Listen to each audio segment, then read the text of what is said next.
Hi, everybody. I am just coming off of a box of Kleenex that I used in the recording of this episode with Sara Seager on the occasion of her magnificent memoir known as The Smallest Lights in the Universe. This is a very emotional episode for me, dealing with some painful issues that she and I share and some I don't share with her that she's managed to get through and just really left me emotionally drained, but in a good way. She's a lovely human being. She's an incredible astronomer, phenomenal mentor, and scientist. I know you're going to love this episode. You may want to keep a box of Kleenex in all seriousness nearby, especially if you have read this book, because it is a work of art. It's a gift to those of us who suffer, who deal with loss at the deepest levels. And there's no one I'd rather go into the impossible with than Professor Sara Seager of MIT. She did. She did humor me and go into the impossible with my final 3 questions. You won't want to miss those. You will miss them if you don't subscribe to this channel via YouTube and via iTunes or wherever else you follow or get podcasts. But to get her answers in the special thrilling 3 final questions that I ask all my guests who agree to go into the impossible, the only way to get those is to subscribe at briankeating.com to my mailing list, and then you will get them. So I hope you'll do that, and you won't regret it, because this is one of the deepest, most moving interviews I've ever done, and it just further solidifies my mission in bringing these magnificent minds to you, my beloved listeners, viewers out there in the world who have soul and spirit and indomitable ability to journey along with real human beings. That's what I want to do. I want to humanize scientists. Including sometimes myself, because I could be robotic with the best of them. But I want to humanize people, and really, it was such a delight, an honor, and a thrill to talk to Sara today. I know you will enjoy it, and I know you'll help me in this mission by just coming along. That's all you need to do. On a ride into the impossible today, journeying to the smallest lights in the universe with Professor Sara Seager of MIT. Enjoy. Any sufficiently advanced technology is indistinguishable from magic. And I have a copy of today's guest's spectacular book. It's called The Smallest Lights in the Universe. It's Professor Sara Seager. I've been a fanboy for many years, actually, of Sara's work. Even long before she wrote this really monumental book, which I can't really talk too much about, unfortunately, Sara, because I'll get very emotional. I'm being completely honest with you. I've never read a book like this before. I'm sure you've heard praise and encomia from all others around the world, including all the wonderful reviews you got on the back of the book, Temple Grandin, Publishers Weekly, Kirkus Reviews. I want to go deep, but I'm afraid, Sara. I don't want to get too emotional because it really resonated a lot with me.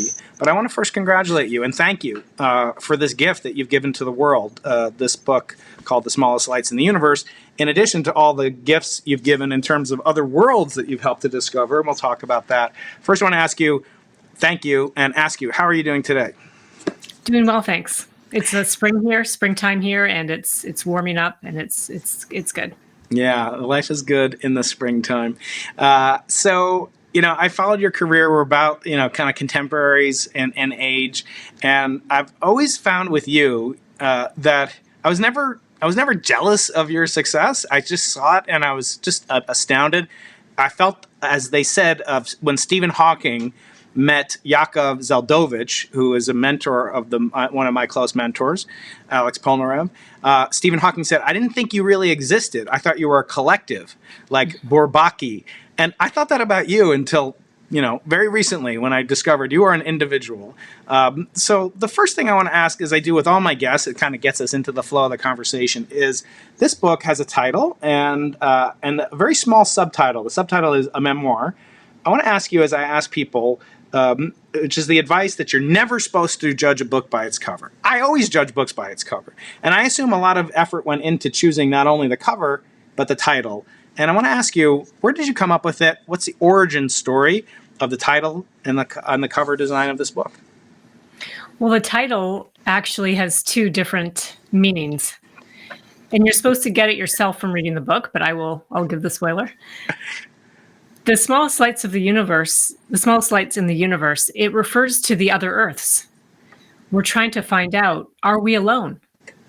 Are there planets like our own Earth out there? Now, our Earth is very faint. It's, as seen from afar, our own Earth, it shines in reflected light from the star, from our sun. And our Earth, believe it or not, it's 10 billion times fainter than our sun. So when we're looking for these other Earths, they are the smallest lights in the universe. And of course, it sort of has a double entendre, if I'm not mistaken. Yeah. Because the book, it describes both my professional journey through space and also my personal journey. Think of it like the journey of outer space and the journey of inner space.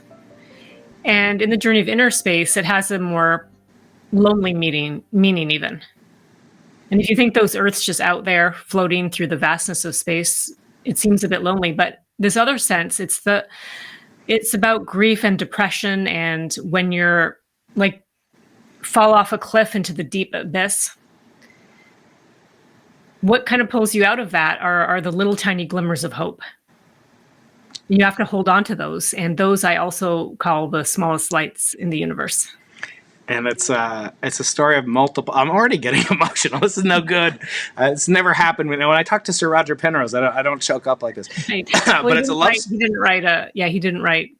I guess he didn't write that personal stuff. No, he doesn't. And most of the other, including your colleague down the hall, as I remember, Frank Wilczek, who's been on the show 4 times, like you. I should point out it's your 4th appearance, at least your 3rd appearance. I think it might be your 3rd appearance, but this is the first one-on-one where we haven't been talking with a group, a true collective of astronomers, as we have in the past. And I'll put links somewhere here or there for people to find your previous appearances on the Into the Impossible podcast. But it's a love story.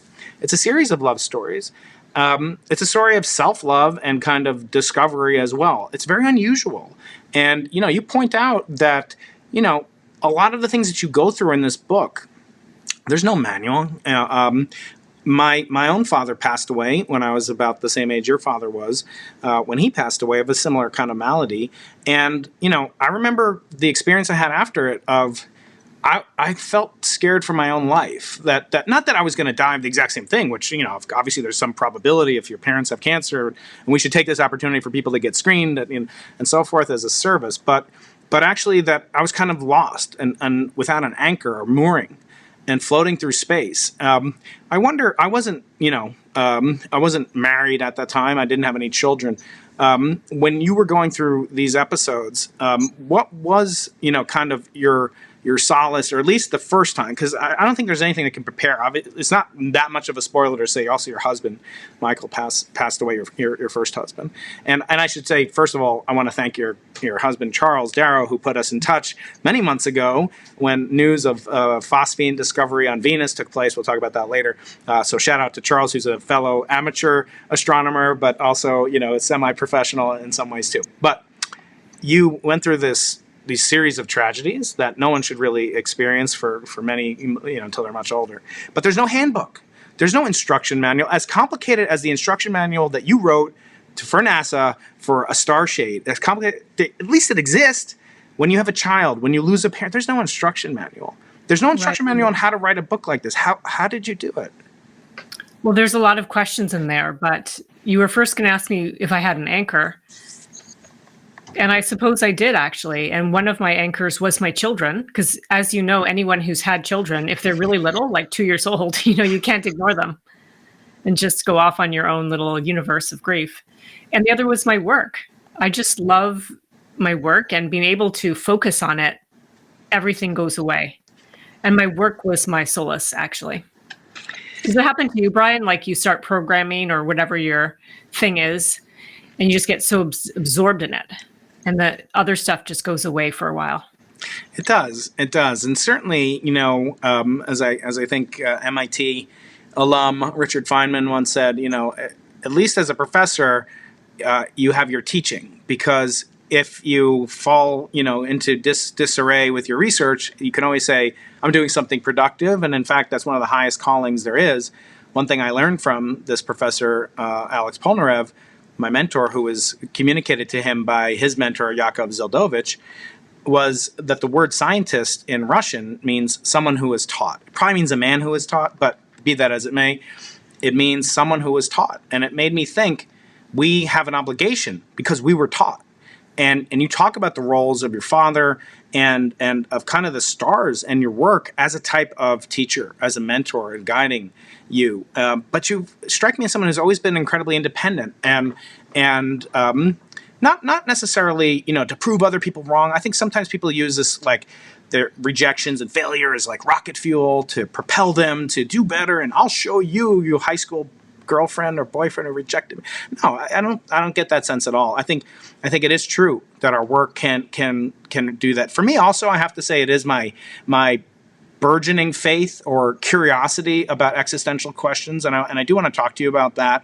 Obviously, I'm Jewish. My religion precludes me from proselytizing. I never proselytize. In case you're just joining this channel, it seems much more emotional than it normally is, and that's okay. We have a diversity of different topics on this show. But yeah, it's true. You can lose yourself in your work, but not having children, not being, my older brother was married and had children, and I remember wondering, was it easier for him? Was it harder when we lost our father to have children or not? And, I wonder. I only had my teaching, in other words, and it's not the same. Yeah, I don't think any one case is easier than another, honestly. Yeah. So I want to talk about the other thing that I communicated with MIT alum. There's going to be a lot. I mean, MIT has had, next to maybe UCSD, has had the most representation on the Into the Impossible podcast. I've had Michael Saylor. I've had Andrew Viterbi. I've had Jim Simons. All these MIT alums. One of my favorite is, of course, Jana Levin, MIT alum. And I also had Katie Fries, who is an MIT, who was a professor at MIT as well. So I want to ask you, when I talked to Jana, her first book was sort of a memoir too, called How the Universe Got Its Spots, a delightful book, a book of science, as your book is, a memoir. But I said to her, was it risky to write a memoir? First of all, you were so young. She was so young when she wrote. She didn't even have a faculty job. At least, you were already tenured, full professor when you wrote this book. You came into MIT as one of the rare people that they actually tenure ahead of time, and that's well deserved. And of course, you've had tremendous accomplishments. We'll put those in the bio somewhere. I don't think that's the reason I'm talking to you today. This magical book is really just, it's impossible to not be overwhelmed by it in a good way. What gave you the confidence to write a memoir as an astronomer, B, or a scientist, a woman in science, at one of the most prestigious places on Earth and Earth's history, to be a scientist? Is this not a risky maneuver for someone like yourself? Well, I never actually thought about that question, to be honest. What was going through my mind was, when I was widowed, it was a crazy journey. Honestly, it was so bizarre and unreal, and it was everything was magnified. Like, imagine being happy or sad or frustrated. All of those are like a million times more. And I remember when I met my widow friends, which we might get to, but I just asked them, like, wow, are you writing a book on this? One of us, we have to tell the world about this. It's so crazy. And that was my main motivation, was to just share that journey. And it wasn't enough for a book, and the book sort of morphed into this like whole life story thing. But another reason I wrote it, and I don't know if this speaks to every single person who reads it, is I was trying to give people a wake-up call. Like, life can change in the blink of an eye. And we have to try to make the most, of what we have or what we can do, and try to make that change that allows us to have purpose. And we'll certainly talk more about that in specific details. I'll refer the reader. I hate when I would go on podcasts and say, can you tell us the exact contents of your book, chapter by chapter summary, so my audience can save $19 in the audiobook. I have the audiobook. I have the printed copy, and it is a sort of how-to guide. How to cope with grief. Of course, everyone is different, as you say. There is no manual. Just like in a near drunken. Only thing I can analogize it to is a drunken stupor when your first child is born. There's nothing that can prepare you for when your first child is born, as you know, especially doing most of the work. Men are limited to a few minutes at best. But nevertheless, that first night, my son is home and like he's crying. I'm getting twice as much sleep as my wife. I don't know how she survived. But then I'm like, get the instruction manual. Like, where's the instruction? Like, there is no freaking instruction manual. And there is because every kid is different. And I was talking to a very good friend, a rabbinical figure in my life last night, and he was saying, like, it's just amazing because the fact that we survive, especially like you and I are like really curious, we love doing stuff, and you had all these adventures you talk about in the book. Like it's a miracle that we survived, and like I have all my fingers. Like I'm grateful to my mom and my father of blessed memory, for at least allowing me to come into adulthood with all my extremities. But kids never really appreciate that, and I wonder if you resonate with this. Aristotle said many things, most of which in physics were wrong. Heavy bodies fall faster than lighter ones. There are 4 elements instead of 114. But one thing he said is that parents love their children more than children love their parents, and the reason, he says, was the sacrifice that parents do. And I actually think children love their mothers more than their father. Spoiler alert, for me maybe, or other fathers out there, because the mother sacrifices even more. How much of your career were you willing to sacrifice to ease the pain? Of course, you couldn't completely. You could never erase the pain of the memory. How much? Explore that a little bit. That you seem that you sacrificed a tremendous amount, or you were willing to, and things work out obviously, well enough in some ways. But how did you come to that conclusion that you were going to sacrifice whatever it took for your kids?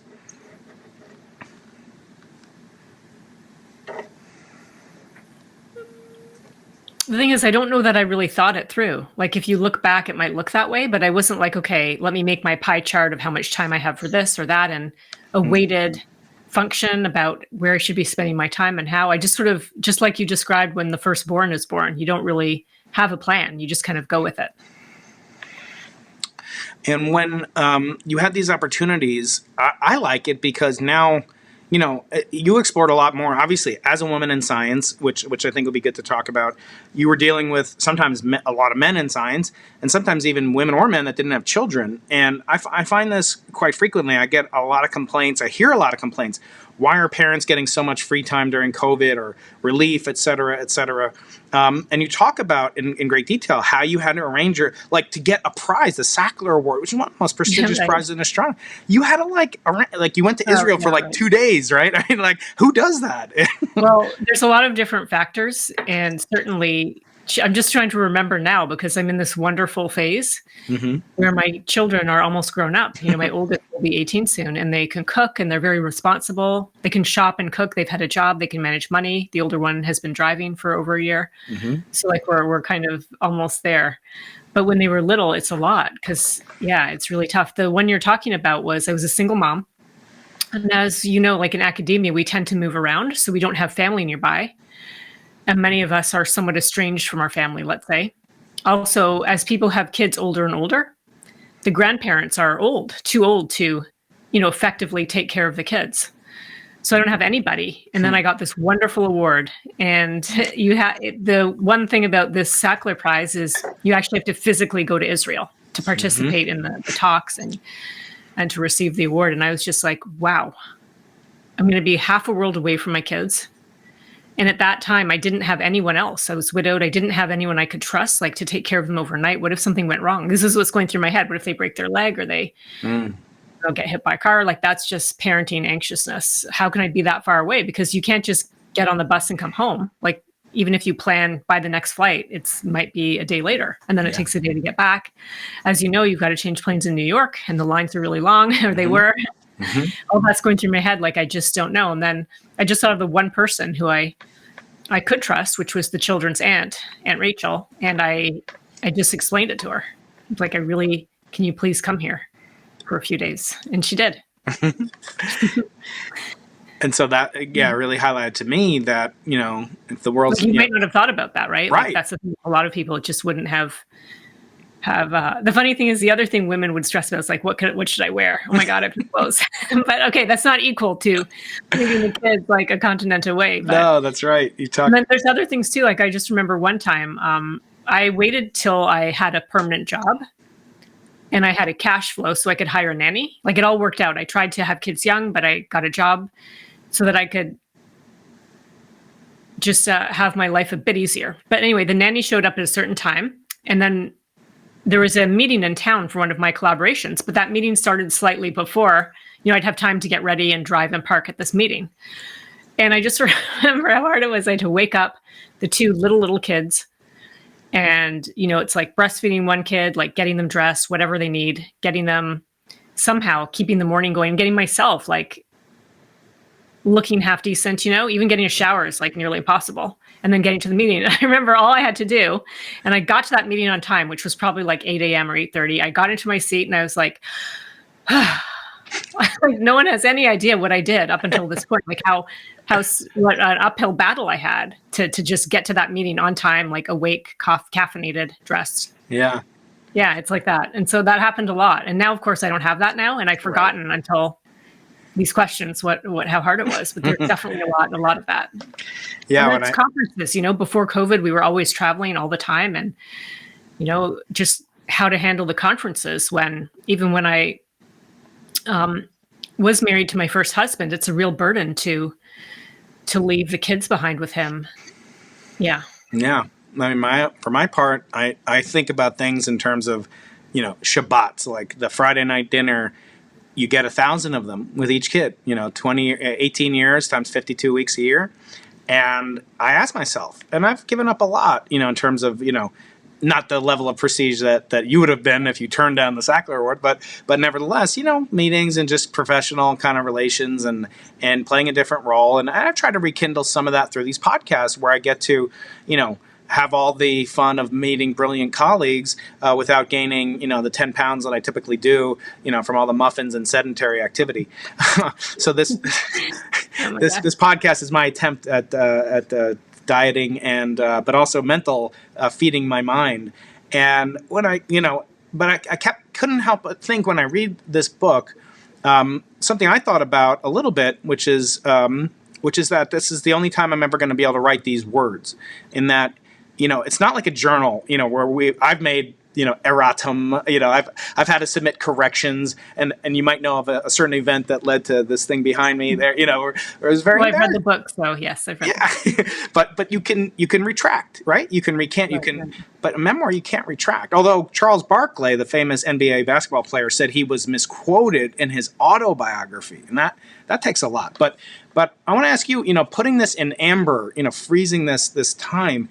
I couldn't help but be impressed because I know, like I say, as a man, I can only know a fraction of what a woman in science must go through, but I have great respect. I have, sympathy if I can't empathize, or empathy if I can't sympathize. I don't know which one is which, but the point being that, and I kept thinking, like, I don't care about these prizes. I actually have come to a sense of being settled with the Nobel Prize, with any prize, but I want to live to impress myself. And I kept reading your book, and I said, like, you must be impressed with yourself. Not like, I don't mean it at all, Sarah, arrogantly, but you've done so much.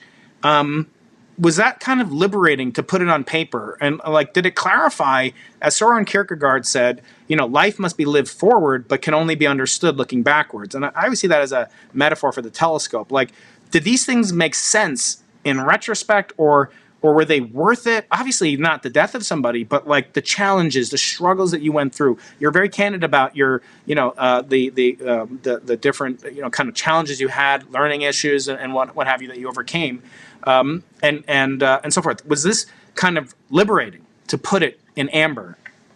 Well, yes and no. I think from the science side, I don't really dwell too much on the past. I'm always like fixated on the next thing, the next journey. And let's make sure we talk about Venus at some point. Yeah, of course.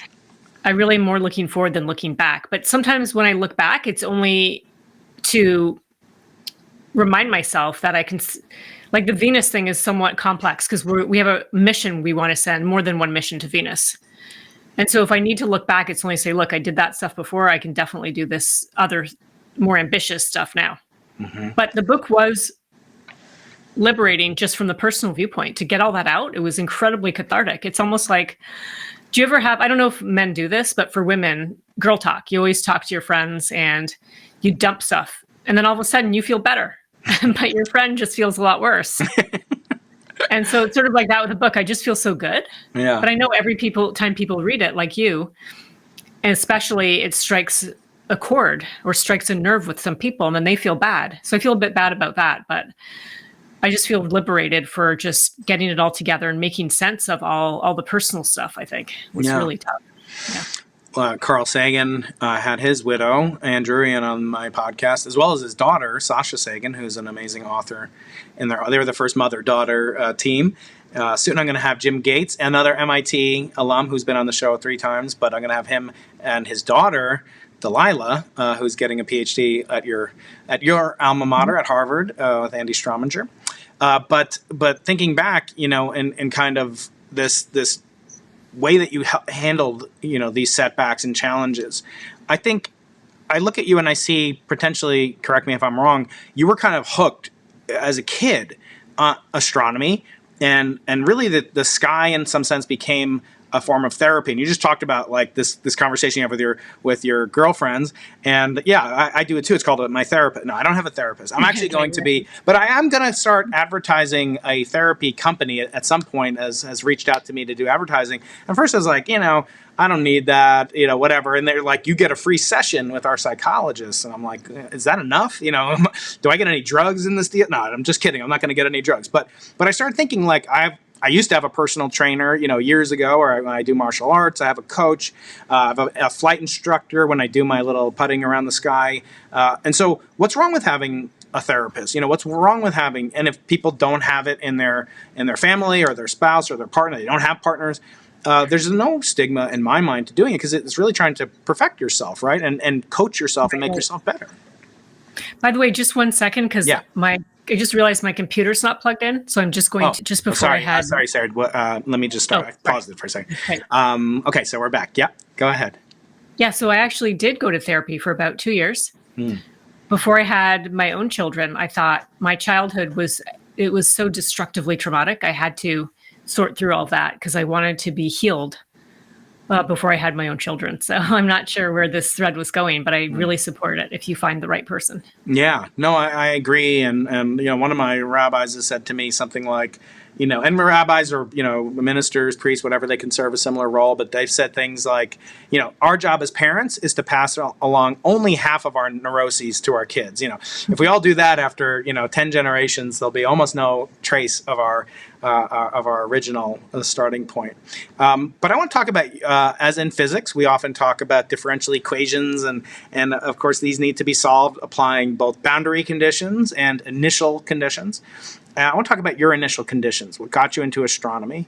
And you talk candidly about high school. And it's just so funny because I'm like visualizing you like you're probably very, appealing to the opposite sex, or I don't know, the same sex, who knows. But you were probably attractive and you didn't realize it, and you were talking about that, and like you never really realized it. And then, but it's like your telescope became this magical device. And how ironic is it that your avocation became your vocation? So can you talk about that? My kick lately is that it's a crime. It's a moral crime if parents don't buy their kid at least this $10 Keating brand telescope, because even from MIT, even from Cambridge, Massachusetts, even from San Diego, you can see all the craters on the moon. You can see all the planets, that Galileo, that Newton, that all these great... You see the bands of Jupiter and the moons of Jupiter, and the moons change, and Saturn's rings if Saturn's oriented favorably. It's amazing what you can see. So I see that as a gateway drug that, if not applied, if not injected into their minds, could prevent another Sara Seager. So can you say something to parents out there? I get this all the time. What's the best way to get my kids into astronomy? Boys and girls, of course. We're seeing a large development since you were young. I'm speaking from the office of Jeff Burbidge, the late great Jeff Burbidge, whose wife Margaret was one of the founders of a tremendous amount of astronomical entities, including the sub-department that I'm in here, which you will be speaking at next week, by the way. I can't wait for that Zoom event. I cannot wait. By the time this is out, it'll probably be over. But I'm looking forward in retrospect to it. I want to talk about that. How do you tell a parent, what would you advise a parent to experiment or to encourage a nascent, incipient love of science, or maybe astronomy specifically? Well, in general, I think it's great to expose your kids to all kinds of things, not just science. But speaking of science and astronomy specifically, and Brian, maybe you know of people are listening to this from all over, but I really recommend, once we're back to normal, let's call it, finding a local astronomy club that holds a public star party night. And so then you don't have to buy anything. You don't have to do anything complicated. You can go to the star party, look through the telescopes, the astronomers, the amateur astronomers will know. They'll be pointing to interesting things. And I think that's a really great way to get started. And whatever the equivalent of that is for other sciences as well. It's so important to expose your kids to things. Otherwise, all they find is what's on TV. Yeah, or YouTube. Well, I don't want them to turn off the Into the Impossible channel. Please do not do that, ladies and gentlemen. I need the ad revenue. No, I'm just kidding. I don't make that much. But speaking about high school and kind of not fitting in, that's where I discovered astronomy. I fell in love with the heavens. I found it sheltering. I felt it welcoming to kind of engage with these minds, as Carl Sagan used to say. A book is proof that humans can work magic, because you can talk to somebody or listen to somebody who's dead for hundreds of years, and they're speaking inside your head, and they're sort of visualizing their voice or oral, whatever it is called. And for this book and kind of thinking back in my high school experience, I didn't fit in. And I wonder, is that a bad thing? In other words, yeah, of course, bullying is horrible and horrendous and should not be countenanced. But I was sort of out of place. I wasn't like a jock. I wasn't like, I was into astronomy. That was kind of weird in the 80s, right? To be like Halley's Comet. Oh, you seem so friendly and outgoing and popular now. So it's hard to reconcile that image of you in high school. Well, I've had a lot of makeovers, and I haven't. I actually haven't. I feel like it in some sense. I once heard from a friend who went to school in the Berkshires, not far from where you live, and hike and do stuff. And he said their motto was like, it's good for a college to be at the bottom of a hill. Like when you get to a place like MIT, you might be tempted to think, I really made it. Like, whereas you told me before we started recording, you actually got rejected, before every other step, before you became a tenured people know how rare that's like getting into the major leagues, on your whatever, first draft pick that Sarah did it, and it's well deserved. But I think not fitting in high school kind of gave me that armor, a little bit of the toughness that I would need to survive some of the slings and arrows that I think, you've experienced a lot of that in your career. Do you think that high school experience was formative in any sense in terms of your mental toughness? Absolutely. And it's not just about mental toughness. It's about being able to not fit in science as well. So if I have an idea or something I want to pursue, and the rest of the world, scientific world or astronomy world, is telling me that's ridiculous, that's dumb, don't do that, that's impossible, then I could ignore that because I was comfortable not being someone who fit in and did mainstream. Mm-hmm. So it was incredibly beneficial, I'd say. Do you feel that there is sort of this lovely, delightful, delicious aspect of escapism in the work that you do, somewhat of the work that I do, where I'm looking for origins of maybe multiple universes, and you're looking for life and habitable worlds. You say in the book, stars are magic. You say things like these other worlds, just the thought of them is magical, is delightful, as I say, delicious, mentally delicious, and that there's probably life. And you were called in front of Congress, and you were asked, to do the math for them because our congressional, great fathers and mothers, they can't do the math themselves, and they wear that with like a badge of pride. It's like no one would say, I can't read English, like I'm so cool, like I'm not good at those words and sticks. I think he was kind of teasing in a way, though. I think if we just sort of wrote out all the zeros on the blackboard, he'd get it. Yeah. So when you look at what's become known as Seager's law, and you think about these the Fermi paradox in that context, do you feel ever that there is sort of an escapism? I actually talked to somebody, you'll probably ridicule me, I hope you won't, but I talked to somebody who's a proponent of what's called intelligent design. He's actually a well-known, he wrote 2 #1 best-selling New York Times books. His name is Stephen Meyer. He's a PhD in philosophy from Cambridge in England, not the Cambridge you're in, the OG Cambridge, England. And he was saying, that like most of the kind of criticism that he gets is like, well, life originated on some other planet and then came here in what's called panspermia. I guess it sounds dirty, but it's not. But anyway, that explains the origin of life on Earth. But I was saying that seems like it pushes it farther and farther back. And I'm wondering, is it escapist? When we fantasize about other planets, harboring life, those posters that you have outside your office that you talk about, is there an escapist element, or is it because we're not satisfied with planet Earth, or is it something else? I think it is definitely some kind of escapism. We love science fiction movies. People love reading science fiction. It's, I think, along those lines in many ways, dreaming about the possibilities out there. Mm-hmm. What are your thoughts on that? I think that I find it a fun game, kind of to speculate on, intellectually speaking. I think that people don't really appreciate how hard it is, if you really go through Seager's law, which is kind of a modern day version of the Drake equation. And I've had on the Drake, professor, Jill Tarter, on my show many times as well. And, it's kind of an encapsulation of our ignorance. And what I always point out is what you would probably do the same at MIT. If one of your students, undergraduates, hands in a paper and it has all these numbers on it, but no uncertainties. And I say the uncertainties are the hard part about science. It's actually not so hard to calculate the expectation value, but the sigma, the statistical, the systematic errors, and they could be as large as 100%. And I start thinking, well, what's wrong with Earth? Not that, like, I often feel like this, and I heard this actually in the context of Venus life, which we're going to get to.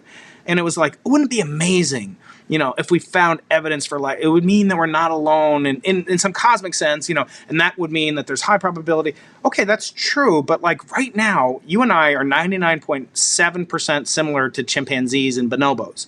And yet we never go around saying, oh, like, isn't it amazing? Like, we're not alone on planet Earth. Like, we already take it for granted. I feel like the day after you are successful, and I pray to God that you will be successful in all that you do, but I feel like the next day will go on as life as usual, and I actually have a proof for that. But let's keep going. What do you think? I mean, this notion that we there has to be other life.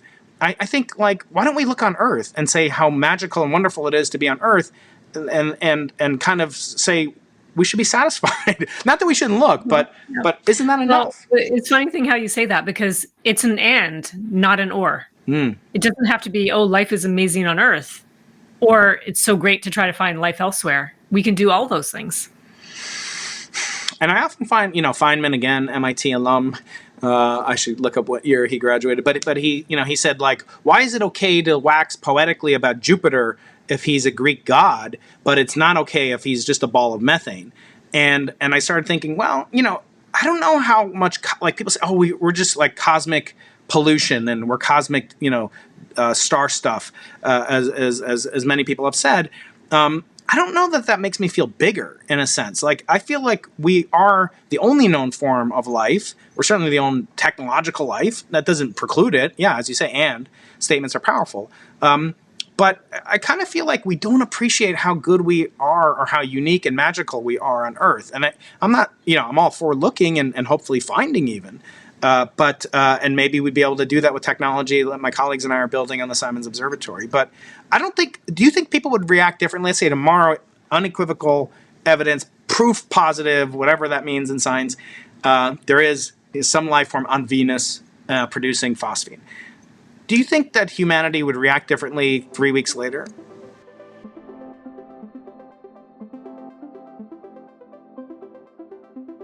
Would it make us, like, feel less lonely, perhaps, or that we're, less significant or more significant? I can't tell what it would do. But I'm always told that it's a really good thing, that we discover. Right. I honestly think it depends on each individual. There's plenty of people out there, they're not the ones listening to your podcast, who would just be meaningless. It doesn't change your life on a day-to-day basis. That's true. And right. there's others for who it would be huge. Because having life on another planet, it conflicts with the creation story. And there's another group who, in their free time might wonder, wow, that's great. And then 3 weeks later, they may go back to just, their everyday life. But, but back to your point about Earth, let's switch topics for a second. Yeah. There are so many amazing things on Earth. I agree. Like, think about the life. I don't know what Twitter feed or what social media I get, but someone was going on about life at the bottom of the ocean, these hydrothermal vents. It's amazing. Yeah. When people first discovered the complex life deep down at the bottom of our ocean, made possible by the energy coming off of these vents, they just couldn't believe it. That was like discovering life on another world in that sense. And right. I feel like there's so many chances for that here on Earth, whether you're learning it for the first time. Like recently on Twitter too, someone went on, and it got quite a following about this type of bacteria that does photosynthesis off of heat, like not UV light, but at the bottom of the ocean, it uses heat energy. We've already known about this for a long time. It just sort of got recycled. And so you see that re-excitement the first time you learn about something, or just how intelligent octopuses are. There's so many wonderful things on our planet. I agree.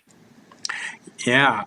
So thinking about going out further into the universe, we'll come to Venus in a little bit.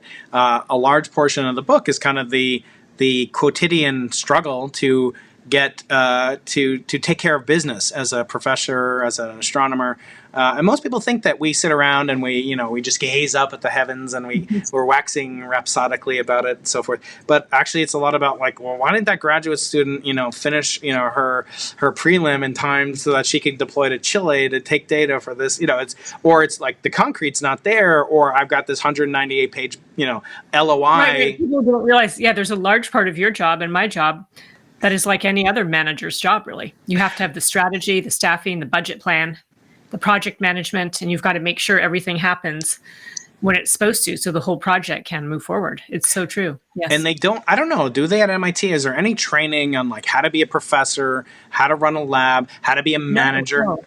In fact, the problem is that when I see all of my peers in industry, so much training. Oh my gosh. One of my friends works at a financial company, and she got trained on how to give a better talk, a 2-day, very intensive, very expensive workshop. And it's like, like Brian, have you ever been asked by your work to take a class on how to give a better talk? No. And I was thinking, if she's taking that, I should take that. And I actually later signed up for that class. And they're constantly, one of my other colleagues got a class on how to deliver bad news. And that's about firing people. So the thing is that we really do need to be more aware of that and self-train or watch free videos or use money, ask your department head. If you have discretionary money, use that and take it on yourself to train. It's very unusual to be in an industry where there's no training, but huge responsibility and expectations. Yeah, I would say we're kind of like small business people, except we don't really make a profit. We just get citations.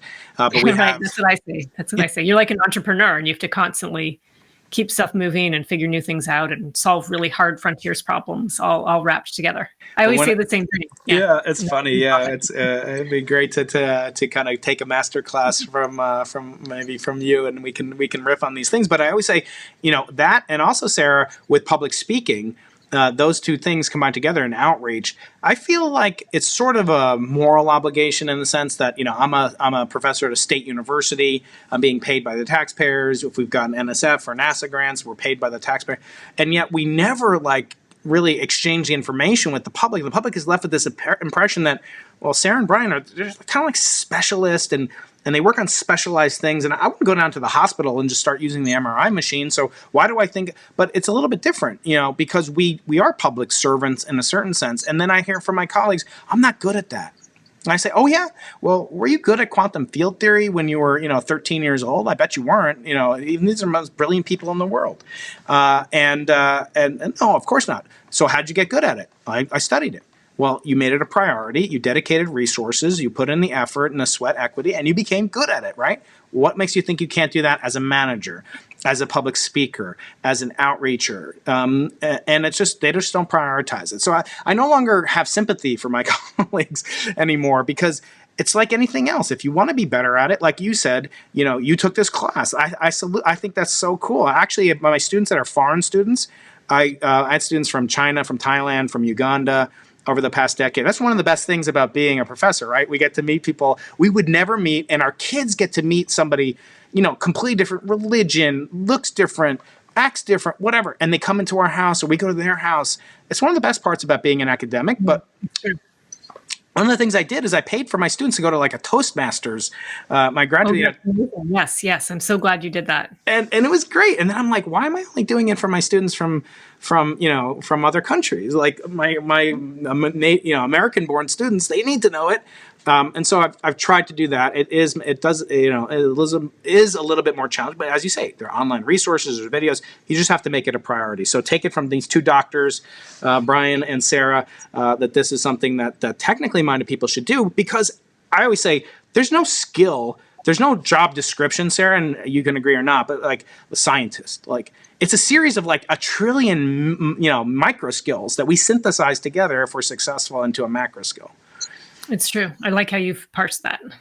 I want to ask you about the hiring situation in academia. We're used to being graded and judged, and we have this, I call it the academic Hunger Games, where we're like, first you have to get into a good college, and get a letter in high school, and get into good college, then college to graduate school, postdoc to faculty.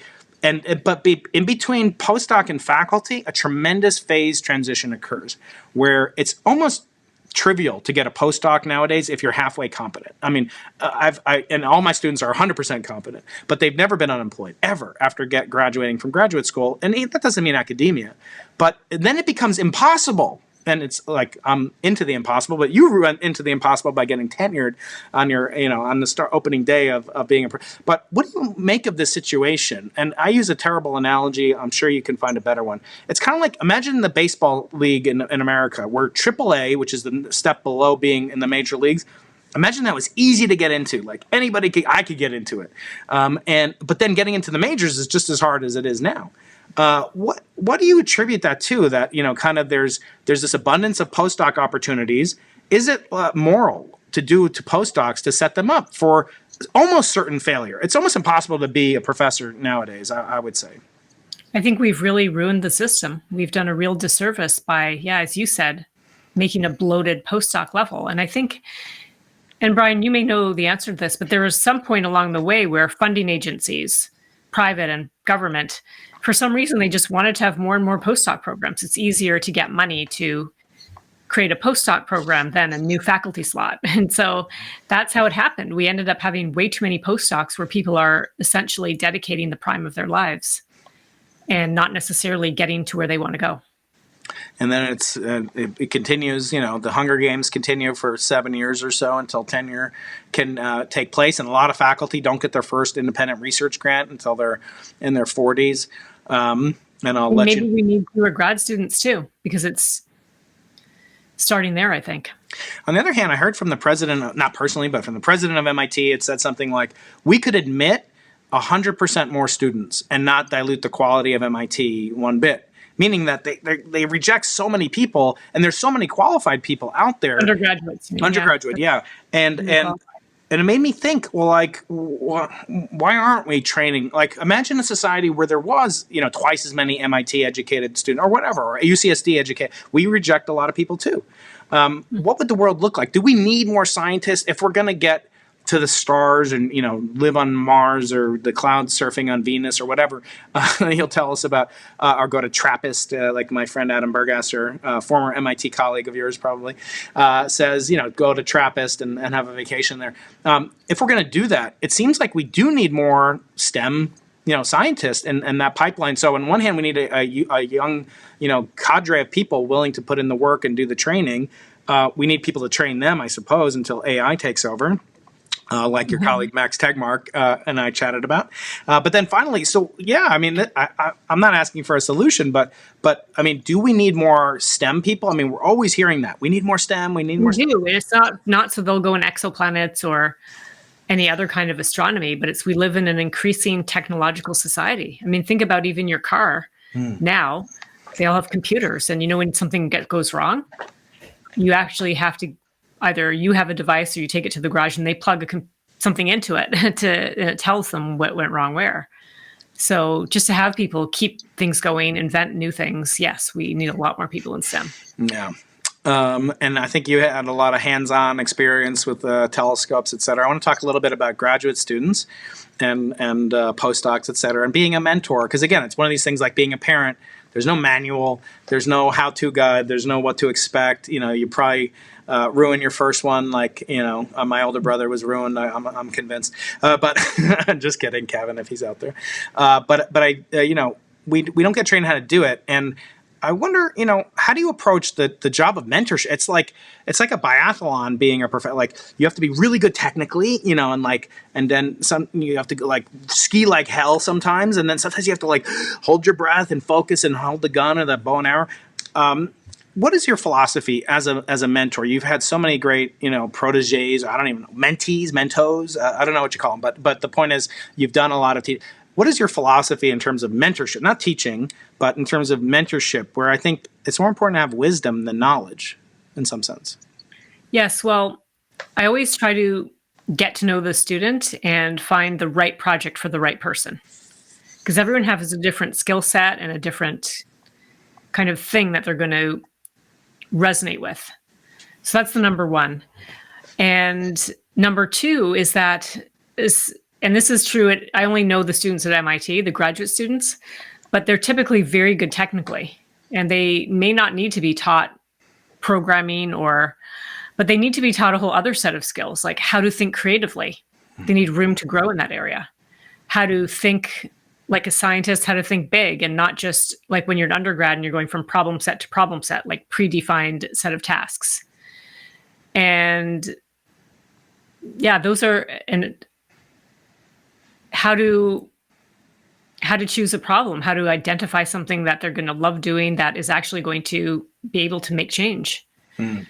And then there's another set of skills we just touched on that they often don't have, like communicating, writing. Those ones usually are pretty poor. And so I try to work hard to help the individual with what they need. It's usually not programming. Sometimes it is. It's usually these other surrounding things that they'll need to succeed. And that's kind of the overview. You say a beautiful line in the book. You say, mentors show you where to look, not only where to look, but how to see. And I think you had the benefit of some great mentors, and now your proteges are very fortunate to have you as their mentor. And it's sort of like never ends. It's almost like family. I mean, sometimes we spend more time with our students and postdocs and professor colleagues than we do with our families. I'm trying to, coronavirus has been a time for me to a little bit reevaluate that and kind of, they're young for only so long, and we're blessed to have children. And wanting to feel like, well, how do you stop time? And I want to ask you that. Maybe we could switch another gear again, go back to the sections that made me tear up. But it seemed like a lot of time in the book you wanted time to kind of speed up because of that old time heals all wounds. But on the other hand, like we also want to pause time when kids are only young once. And I heard, Sam Harris, who's a famous, kind of philosopher, et cetera, podcaster.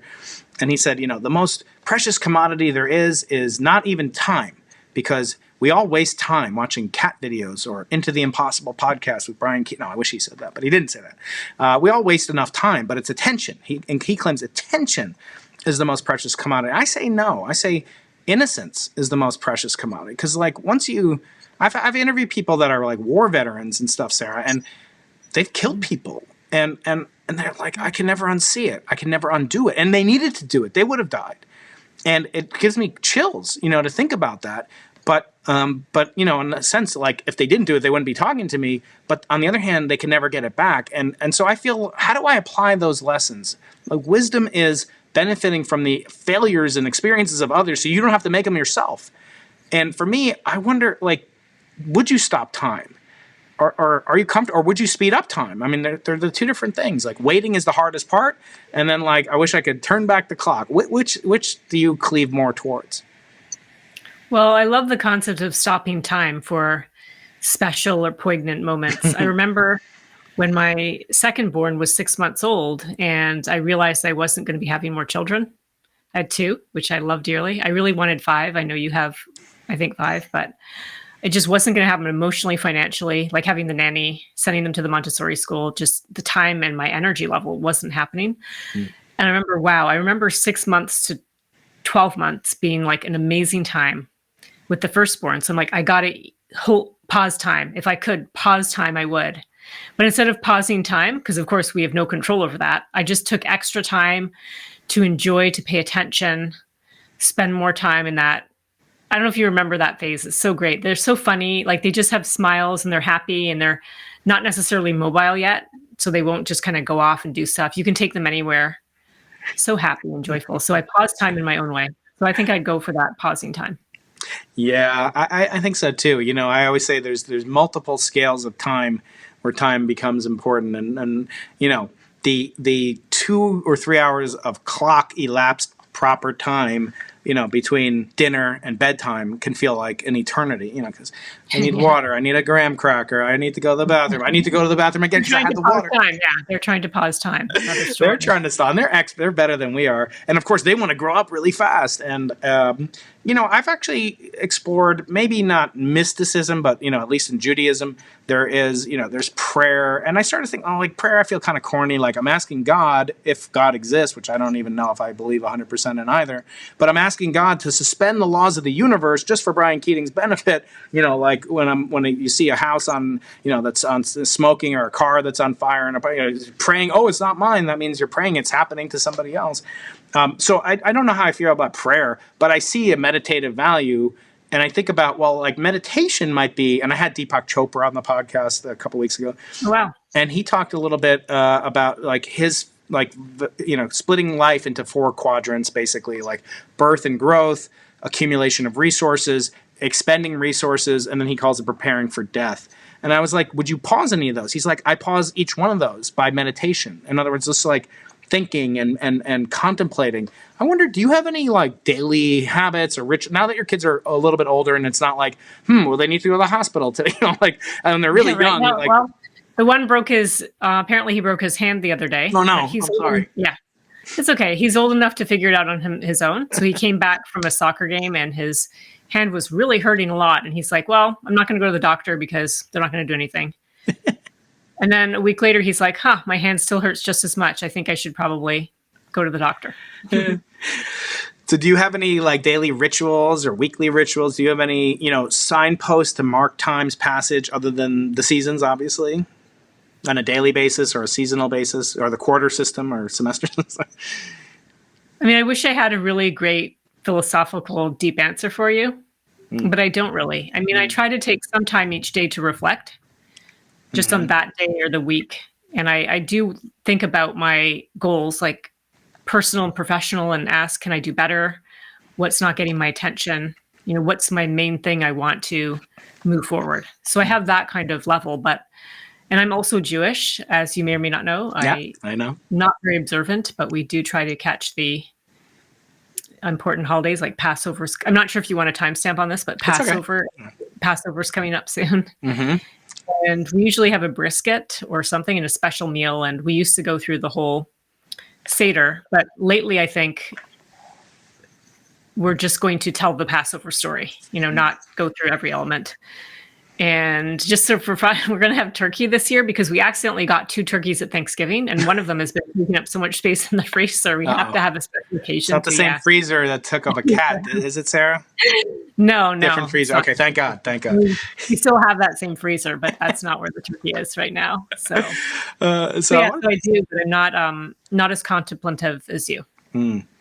Yeah, I mean, it's sort of nothing can, like I said, nothing can prepare you for a kid. Nothing can prepare you for the loss of a parent, and the other challenges. But I think, history as a sum total, I think we'd be fools to ignore, even if you don't believe. Like I had Freeman Dyson on many times on the podcast, and he would say, look, God's existence can't be really proven wrong. It can't be proven right. So it's a mystery. And a mystery is different than a puzzle. He said, I love solving puzzles because there's a solution. I might not be able to solve it, Brian Keating, but Freeman could solve it or Sarah can solve it. But a mystery is something like very delicious because nobody can solve it. And maybe nobody can solve it. And maybe that's the point. And, I just love kind of thinking about these traditions as a, conservative small c, in that, you're thinking about these things that have been handed out for thousands of years in most cases, or it could be something new. I mean, I've spoken for atheist churches called the Sunday Assembly. The Ethical Humanist Society of Chicago is one of the oldest ones. I spoke there. I love it because they get together, they give charity, they sing hymns, they do reading. Of course, it's, it's from like Philip Roth or Carl Sagan or something, which that's fine. I don't care. I don't care because my belief is that people have religions. Whether they know it or not, whether they admit it or not. I mean, MIT is a religion. There's so much lore associated with where you are, and people just like do anything to get in there, and it becomes like this idol, and it could be a good thing, that's for sure. But some people's pinnacle of their lives is going there or getting in there, and for good reason. It is a wonderful institution.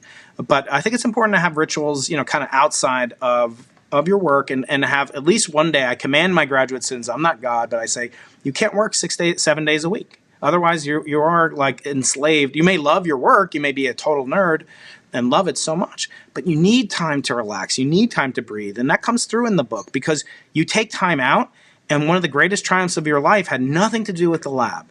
Nothing at all. And it's out in nature. It's closer to me than you in the Grand Canyon. I'll save that for the reader. But the importance of nature comes through. And was that always something, is that just built into you as a Canadian by birth? I think so. It's built in, but it goes back to your previous point about any meditation or deep contemplative thought.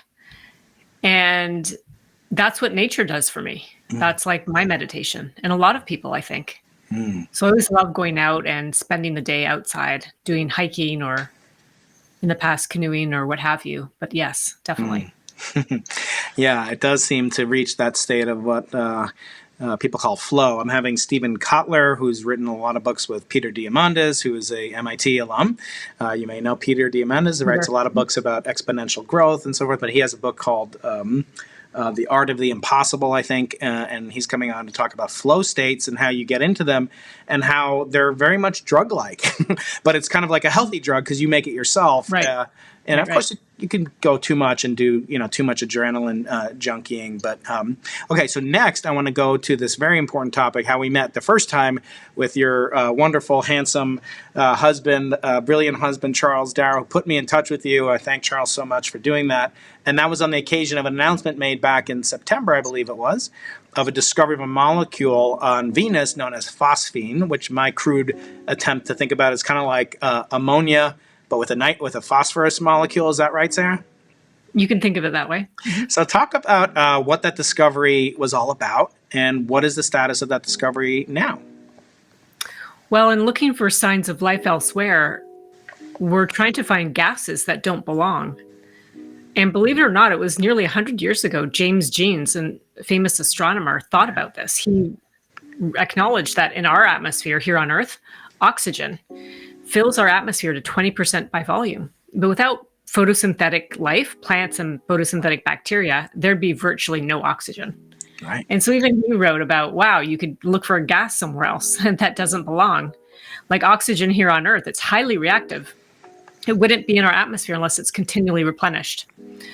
Well, my team studies a lot of different gases that we might look for on other planets far away. And one of the gases we became enamored with is phosphine, because on Earth, it's only associated with life. No other way. And little did we know that a radio astronomer in the UK, Professor Jane Greaves, was also thinking about phosphine. And she purposefully went out on a limb and decided to search for signs of life on Venus. And she dug through the literature and came across some of the same papers we found in biology, explaining that phosphine it's very, very strongly associated with life on Earth. And she pointed the radio telescope, James Clerk Maxwell telescope, she pointed ALMA at Venus, and a mutual contact connected us because our teams were each working on phosphine, and we joined Professor Jane Greaves' team to work on phosphine. Last September, the team made a big announcement about finding a signal of phosphine on Venus, and we explained that no matter what kind of chemistry process you think about, whether it's lightning or volcanoes or meteorite delivery or surface minerals being upswept from the surface, there's no way that we know of to make phosphine on Venus in the amounts required. And these amounts are tiny, just like parts per billion.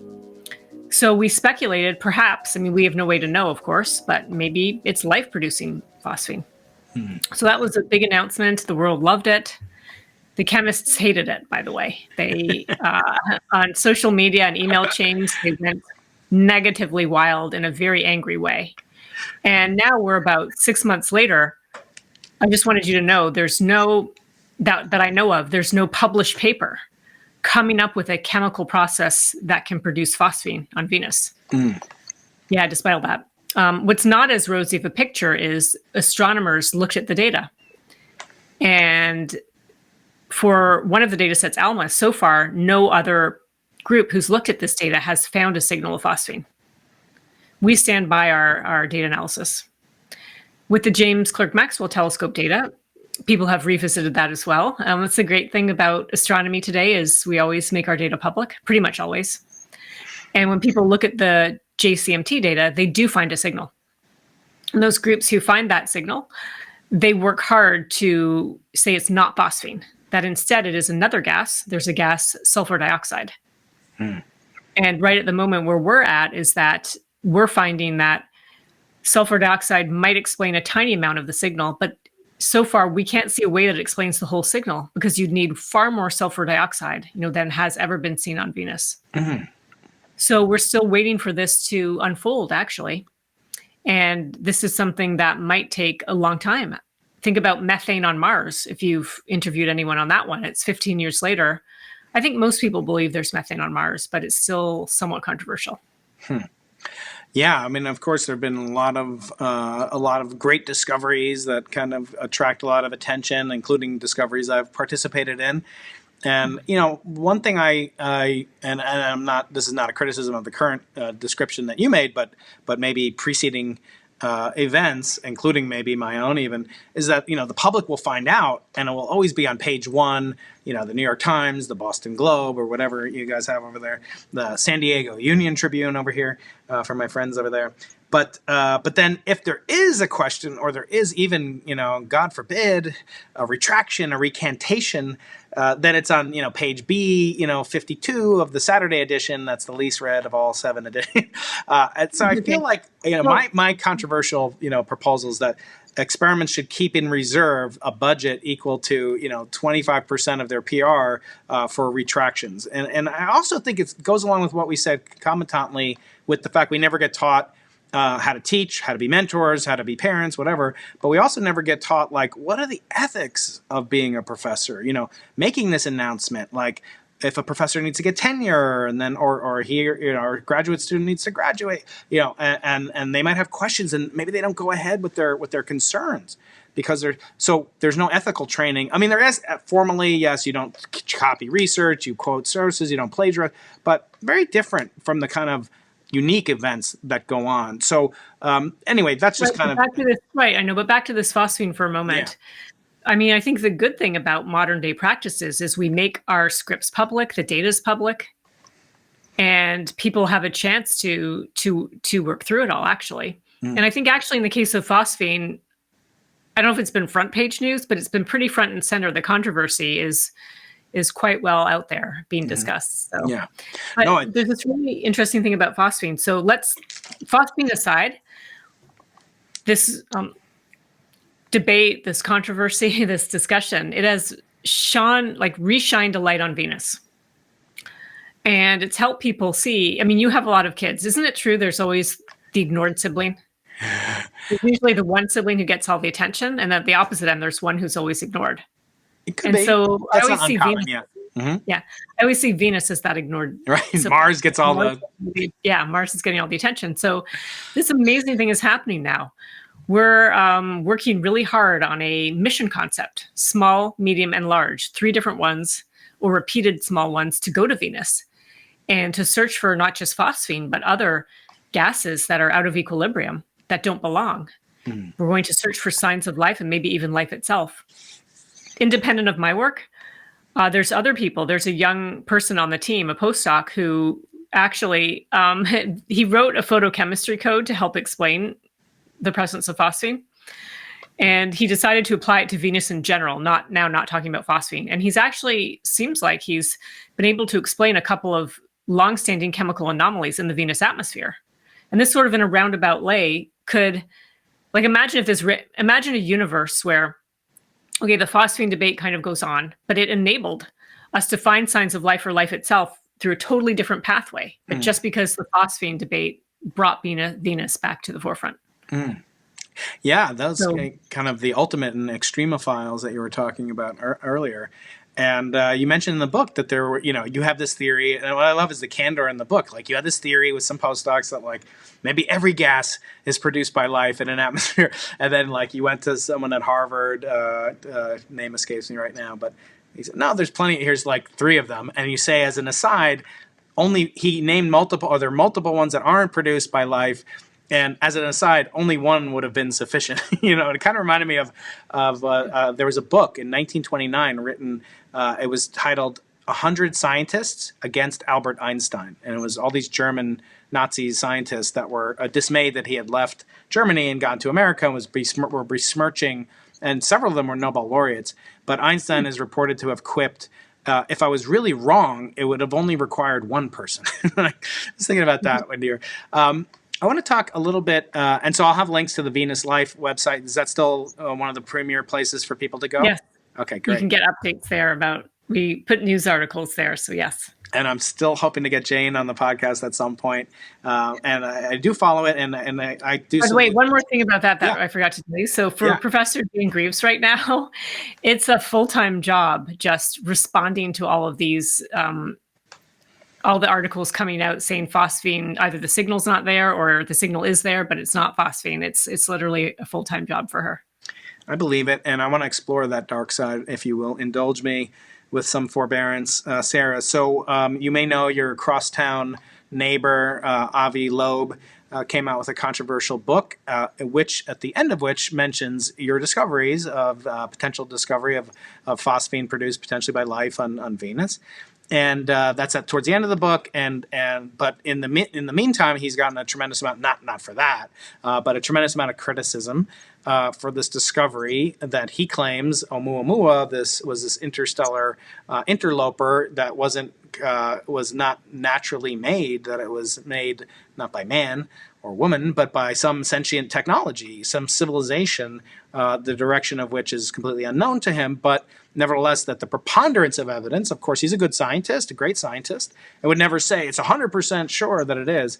I wanted to get your reaction to a couple things. One is the back reaction that he got from people in his own department, which I had seen emails and confidential things from, and also from the whole astronomical community, accusing him of various things from sexism to basically self-aggrandizement, arrogance. And I said, look, the guy's Israeli, and the nickname for Israelis is the cactus. So you gotta expect he's going to be a little bit prickly and he's going to fight back.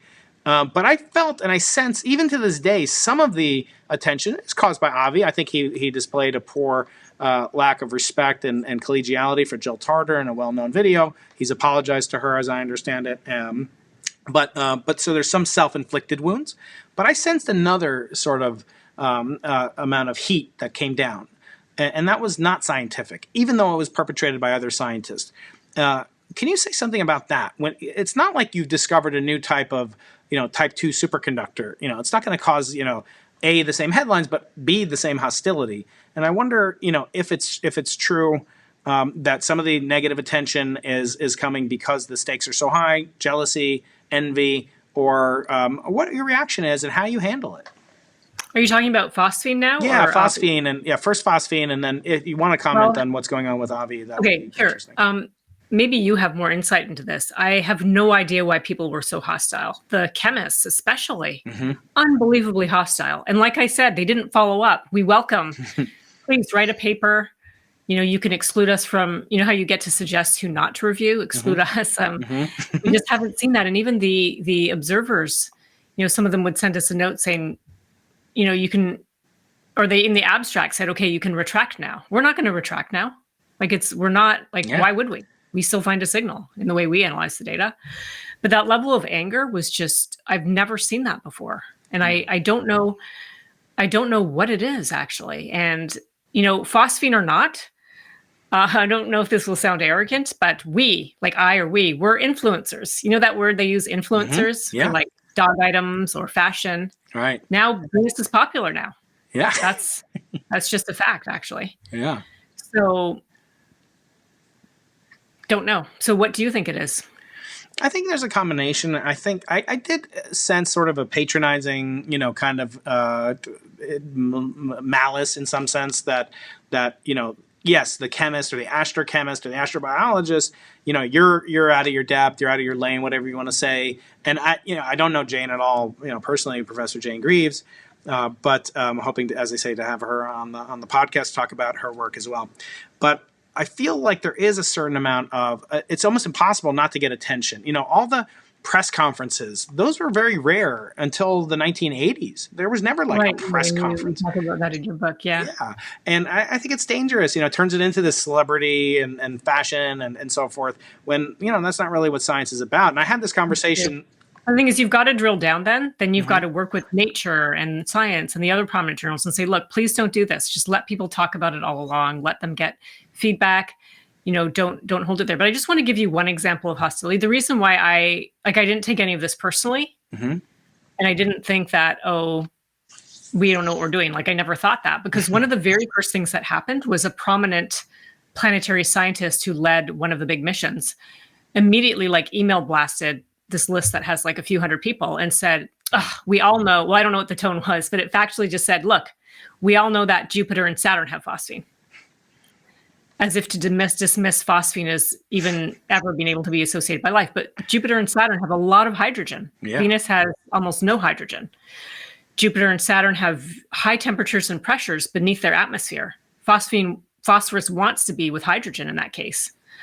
And so on Venus, it's really totally opposite. So we saw some stuff that just made no sense right off the bat. And that's how I knew people were being hostile, not that they were being righteous, that they were factually correct even. So that's part of it. Yeah, I mean, I had a little taste of that with Bicep too, and people coming out of the woodwork in the announcement and saying, it's definitely from this foreground synchrotron radiation, and it can explain everything by magnetic fields and in our galaxy alone. And then in the end, they're saying, I was right, because I said it was foregrounds all along. But it wasn't from synchrotron. Or somebody said it was from, anomalous systematic effect that we had actually published a paper on to rule that out as a source.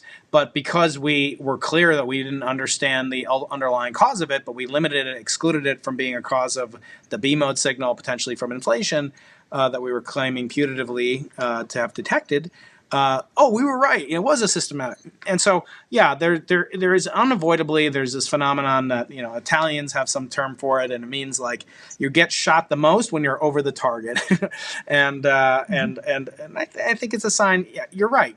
These things, it's impossible for them not to affect you at all. But on the same token, the fact that you're getting attention for it means that other scientists are taking you seriously. I think that's where Avi is a little bit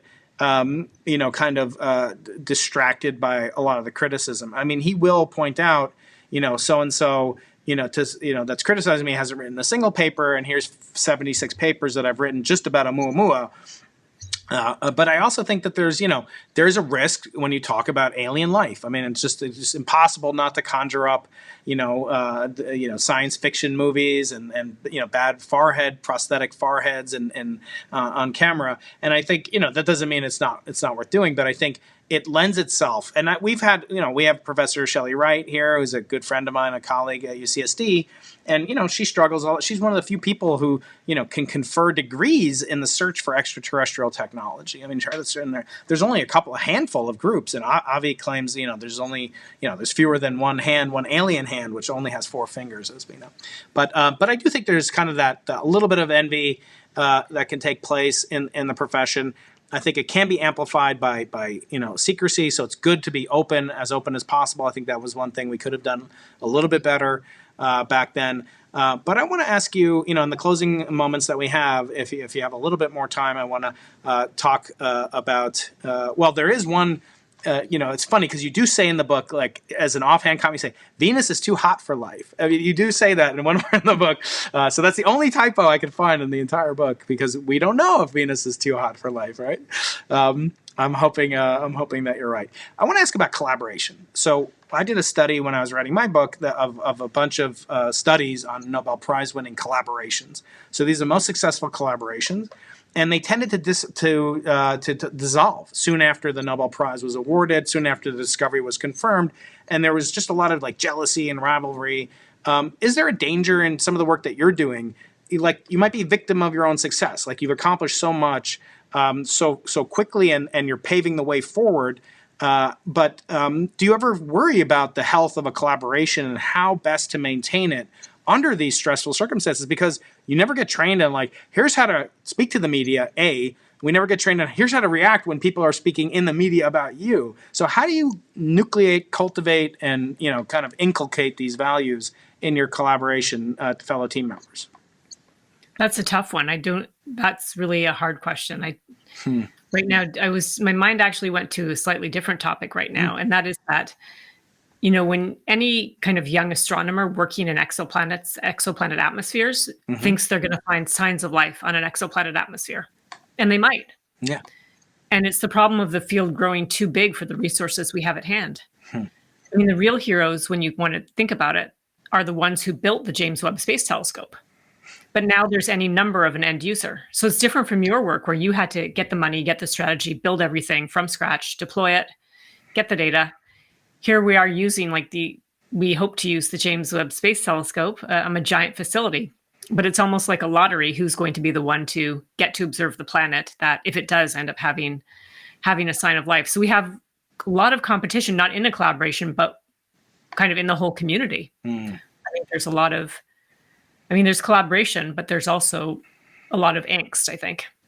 Yeah, it's another one of these, kind of tortured analogies that it's like in minor league baseball, you can imagine the pitcher who's like trying to get in the major leagues, himself, but like also trying to help younger people get into the major leagues by giving them good balls to hit out of the park. It's like we train our competition, right? And my postdoc is going to go and compete for the same resources. And the late, great Andrew Lang, my very close friend, father figure to me, mentor, he used to, kind of jokingly say, like, I'm in the only profession where I'm trying to like reduce my chances of success at winning NSF grants by producing good postdocs. But that's, it's just another kind of weird aspect of being a professor. But would you have it any other way? Would you do any other job? What would you be doing if you weren't MIT, famous professor, genius grant recipient, Sara Seager? What are you in the multiverse if it's true? I mean, if I wasn't in science, I don't know. I feel like I could have done a great job in industry, being, founding and being CEO of a giant company that hopefully did something beneficial and impactful for society. I think about that, but it's more like maybe I'd be a rabbi who is not really sure if he believes in God, but we'll take that up some other time. What are the most exciting things that you're working on now with your team? You talk a lot about the Starshade. What's the status of that? And obviously, you already talked about JWST, but other missions, and especially coronagraphs. I don't know if we can even say that since COVID, but how are coronagraphs faring in this age? Well, coronagraph and Starshade alike were for our big mission in space. That would be like the next James Webb Space Telescope. We're actually waiting on the the U.S. Astronomy and Astrophysics Decadal Survey to come out with their every decade. They meet and make a rank ordered priority list. And so we're all waiting to see if we got in the number one slot there. So that kind of is a bit on hold. People are reluctant to spend a lot of money or make a lot of effort until that report comes out, which I think should be soon, right? Yeah. It's funny because you mentioned in the book, you talk a lot about Lyman Spitzer, who was at Princeton for many years, where you were a postdoc, and his son is one of my colleagues here, Nick Spitzer. Wow. Yeah, he's a neuroscientist here at UCSD, a member of the National Academy, one of the most lovely. Actually, no, sorry, I knew that because ironically, my former neighbor across the street, her name's Lydia Spitzer. Oh, really? And Nick, I believe, is her uncle. I want to say Nick is her uncle. Could be, yeah. And I think I met him once. Yeah, he's got a big handlebar mustache. Yeah, that's right. That's right. Yeah. So Lydia, her maiden name was Spitzer. Lydia Spitzer, my former neighbor. Yeah, you would love Nick. I'm not sure if that was her maiden name, but yeah, that's right. I remember that. You would love Nick. I hope you guys can meet because he's an ice climber. He goes and climbs mountains with an ice pick and climbs to and you're just so much more adventurous than I am. Okay, Sara. Well, we're reaching the end when I ask questions of a more kind of a metaphysical rather than physics level. I hope you're willing to do that. That's called going into the impossible. Sara, are you willing to go into the impossible and answer my final 3 thrilling questions? I'm willing to go there. I'm not quite sure if my answers will satisfy. Okay. Well, they won't be too. Hopefully won't be too onerous for you. Okay. The first question is relates around what is known as an ethical will, not a material will, but an ethical will. And I was kind of inspired to look into this both by its prominence in Judaism. It features very largely in Judaism. It's known as a zava'ah, and it's sort of the end of the Old Testament, the book of Deuteronomy, is not about deuterons, but about the second naming and so forth. It's really Moses's ethical will. What does he want the children of Israel, which he won't get into his promised land, but they will, and what does he want them to know in terms of wisdom, not in terms of money? So what I want to ask you, what would you leave to members of your ideological heirs, which, I might count myself as one of them, not necessarily your biological heirs? What piece of wisdom, when you hit the age that Moses was, 120 years old, and you depart this mortal coil, what wisdom or learning would you like to impart to people that come after you? In terms of ethics or anything? Well, Well, I'd like to give, the one that ethics popped into my head was, how sometimes you're faced with a dilemma and you don't really know what the right choice is. Mm-hmm. But actually you do know. Because deep inside, if you feel like it's wrong, it's wrong. And so that wisdom is to listen to your inner voice. Wow. And just just don't overanalyze, don't overthink. Just ask yourself, what is this right? Is this wrong? And you'll know the right answer. That's really lovely. Thank you very much. We're also going to now, the second question takes us deeper into the future than ever before. I don't know if you ever saw the movie 2001, A Space Odyssey. So, by the way, that's what I want to say that's probably Charles's favorite movie. Really? Wonderful. Well, we resonate very much together. Mine is Moana, but still. So in that movie, there features very prominently a structure known as a monolith. It's sort of this object that is sort of kind of menacing. We don't know what it's for. There are hominids in Africa 2 million years ago, and they hit it with a bone. Nothing happens to it. Later on, it goes into outer space, and it's on the surface of the moon, or there's another one there. It seems to be put by an ancient alien civilization, maybe coming from Mars, or from Venus rather, and that civilization has put this monolith there as sort of a time capsule.